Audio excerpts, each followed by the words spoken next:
ये भीड़ गवाही दे रही है कि झारखंड सरकार को एक ना एक दिन झुकना पड़ेगा और जेपीएससी जेएसएससी में रिफॉर्म करने के लिए मजबूर होना पड़ेगा। अब भीड़ देख सकते हैं कि चौबीसों जिलों से स्टूडेंट उमड़ पड़े हैं। रांची की सड़कों पर देखिए किस प्रकार से मशाल लेकर निकल पड़े हैं। उनकी मांग ये है कि फिलहाल जेपीएससी जो रेगुलर और बैकलॉग एग्जाम हुआ था उसका पीटी परीक्षा का रिजल्ट आया है वो फिलहाल रद्द हो और जेपीएससी जेएसएससी में रिफॉर्म हो। समस्त पदाधिकारी कर्मी से लेकर पियोन तक का पद को रिफॉर्म किया जाए और सीबीआई जांच की अनुशंसा करे सीएम। इसी मांग को लेकर मशाल लेकर सड़क पर उतरे हैं युवा। इनको देखकर एक लाइन याद आती है जो दुष्यंत कुमार की प्रसिद्ध पंक्तियां हैं। हो गई है पीर पर्वत सी और पिघलनी चाहिए, इस हिमालय से कोई गंगा निकलनी चाहिए। सिर्फ हंगामा खड़ा करना मेरा मकसद नहीं, मेरी कोशिश है कि ये सूरत बदलनी चाहिए। मेरे सीने में नहीं तो तेरे सीने में सही, हो कहीं भी आग लेकिन ये आग जलनी चाहिए। बिल्कुल छात्रों के दिलों में ज्वाला भभक उठी है। अब तभी शांत होगा जब झारखंड सरकार इनकी बातों को मानती है। फिलहाल उनसे बातचीत भी हुई है। उनको सुनने से पहले ये मशाल जुलूस जरूर देखिएगा कि युवा किस तरीके से नारे लगा रहे हैं और मशाल लेकर अल्बर्ट एक्का चौक की ओर बढ़ रहे हैं।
बतरातू से आया हुआ हूँ, आवाज नहीं आ रही।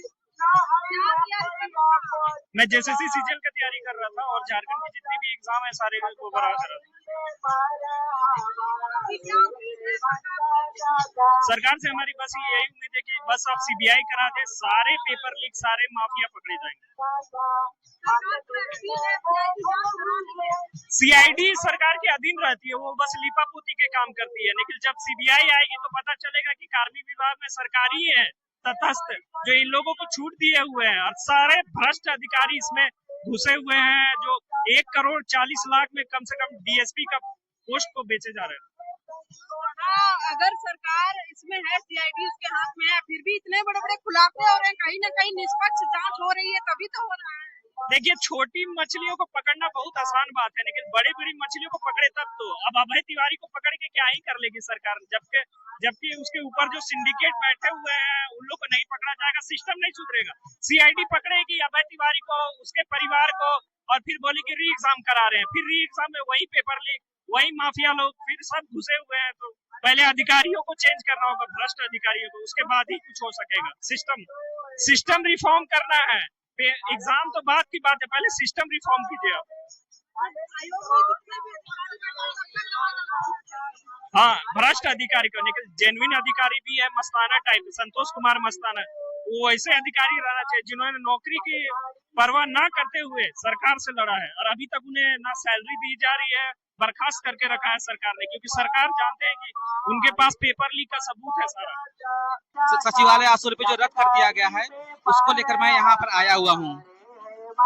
और मैं आपके माध्यम से सरकार को ये कहना चाहता हूँ कि सर प्लीज सर, ये हमारे 5 साल बर्बाद हो गए हैं, तो प्लीज हमारे ऊपर ध्यान दीजिए और ये वैकेंसी को पुनः वापस लाइए जल्दी से जल्दी, क्योंकि हमारी उम्र बहुत चली गई है। हम क्या करेंगे? आप अगर हमारे नहीं सोचेंगे तो कौन सोचेगा? प्लीज सर, आप मेरा इस एग्जाम को फिर से ले लें। इसको रद्द किया गया है ना? हाँ जी मैडम, इसको रद्द कर दिया गया है हाल के दिनों में ही। जांच की मांग नहीं करोगे? बिना जांच के होता नहीं है। नहीं मैडम, इसका एग्जाम नहीं हुआ, बस फॉर्म भरा गया है, उसके बाद इसे रद्द कर दिया गया है।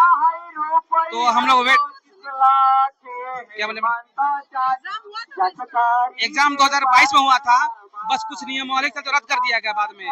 फिर 2024 में फिर से फॉर्म भराया गया, लेकिन 2026 में फिर से रद्द कर दिया गया है। तो हम अपना बहुत सारा समय इस वैकेंसी में लगा चुके हैं, तो अब हम इतना उम्र चला गया, हम लोग क्या करें इस समय बताइए।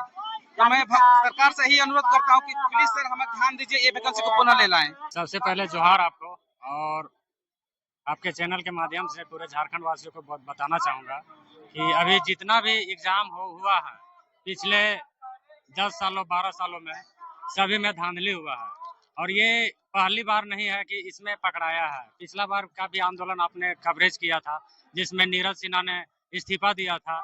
लेकिन झारखंड का दुर्भाग्य देखिए कि जो पढ़ने लिखने वाले जो छात्र हैं, हमारे जैसे जो छात्र हैं, उसका नौकरी ले पाना इस राज्य में संभव नहीं है। और जो बाहर के जो छात्र हैं, जिसके पास पैसा माफिया हैं, या फिर बिजनेसमैन है या पूंजीपति हैं, उन्हीं के बेटे यहाँ पे इस राज्य में जो जेपीएससी जो बड़ी संस्था है, उसमें बड़े बड़े ऑफिसर लोगों का जिसमें जॉब होगा, वो जो बाहर के लोग आके इसमें भर जाएंगे।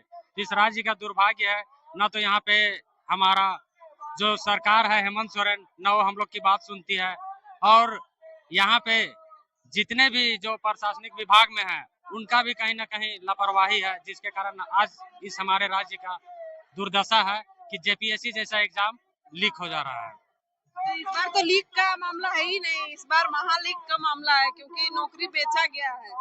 हाँ, महालीक ही उसे बोला जाए, क्योंकि लीक छोटा छोटा लीक होते होते ये कहीं ना कहीं महालीक का स्वरूप धारण कर लिया है, और कहीं ना कहीं पूरा महा घोटाला हुआ है। इस पूरे राज्य में पूरा महा घोटाला हुआ है। आज देवेंद्र नाथ महतो आमरण अनशन पर बैठे हैं छात्रों के लिए, कैसे देखते हैं? देखिए, देवेंद्र भैया पुराने आंदोलनकारी हैं, और उनको देखकर ही हम लोगों ने कहीं ना कहीं इस राज्य के लिए छोटे मोटे आंदोलन, 60-40 आंदोलन हो, या फिर नियोजन नीति का बात हो, या जेपीएससी का बात हो, या जेएसएससी सीजीएल का बात हो, तो उन्हीं को देख के हम लोगों ने आंदोलन में आया है, और उन्हीं का कहीं ना कहीं हम लोग उपज भी है। तो देवेंद्र भैया राज्य के लिए लड़ते हुए आए हुए हैं, और आज भी लड़ रहे हैं। उन्हीं का आह्वान था 25 जुलाई को, और उन्हीं का आह्वान का आज देन है कि पूरे राज्य के स्टूडेंट यहाँ पे आए हुए हैं, जमा हुए हैं।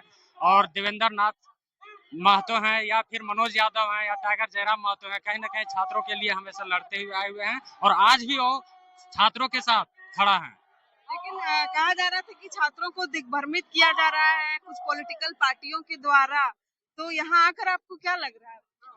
देखिए, कोई भी आंदोलन होता है तो वहाँ पे बाहरी तत्व लोग आते ही हैं, आप उसे मना नहीं कर सकते हैं। लेकिन ये छात्रों का आंदोलन है, छात्रों को बढ़ चढ़ के आगे आना चाहिए। बैक फ्रंट में तो सभी पार्टी के लोग रहते हैं, वो सब बाद में आते हैं, उसको पता नहीं है। छात्र का दर्द छात्र ही समझ सकता है कि उसने किस तरह से पढ़ाई किया है। अभी राजनीतिक पार्टी के लोग आए हुए हैं, और आते भी हैं, लेकिन उससे कोई फर्क नहीं पड़ता है। वो चाहते तो उसी दिन इस एग्जाम को कैंसिल करवा सकते थे, विधानसभा में आवाज उठा सकते थे, संसद भवन में आवाज उठा सकते थे। लेकिन जब छात्र आंदोलन करते हैं, जब इसे पूरा राज्य में तहलका मचाते हैं कि नहीं ये हो रहा है, वो हो रहा है, ऐसे होना चाहिए, वैसे होना चाहिए, तब जाके राजनीतिक पार्टियां हम लोग को सपोर्ट करती है। तो कहीं ना कहीं ये गलत है। राजनीतिक पार्टियों को सबसे पहले पूरा एक्टिव होना चाहिए, सबसे पहले कि हमारे राज्य में क्या चल रहा है। उसी के हाथ में तो सब कुछ पावर है। नीति नियम बनाने का पावर हमारे विधायक और सांसद के पास है, लेकिन और उसका जो दिमाग है, वो दिमाग जो सबसे पहले जो बोलते हैं ना, आजकल हम लोग घर में सीसीटीवी फुटेज लगाते हैं, तो सबसे पहले उसका कैमरा में फुटेज होना चाहिए कि इस राज्य में क्या चल रहा है। वो सब कुछ नहीं करते हैं, और लास्ट में हम लोग जैसे युवा जो है, पढ़ने के साथ साथ में आंदोलन करना पड़ता है। आज यहाँ पे हम लोग भी आए हुए हैं जयपाल सिंह मुंडा स्टेडियम में, और इस राज्य का दुर्भाग्य है कि जो जहाँ पे पढ़े लिखे युवाओं को राज्य चलाने के लिए जहाँ पे होना चाहिए, वहाँ पे आज आंदोलन में बैठे हुए हैं, सड़क में बैठे हुए हैं, अपना हक अधिकार के लिए मांग रहे हैं, और यहाँ से मांग कर रहे हैं कि आप पूरा निष्पक्ष तरीके से एग्जाम कोई भी लेते हैं उसे कंडक्ट कराइए, लेकिन ये सरकार विफल है।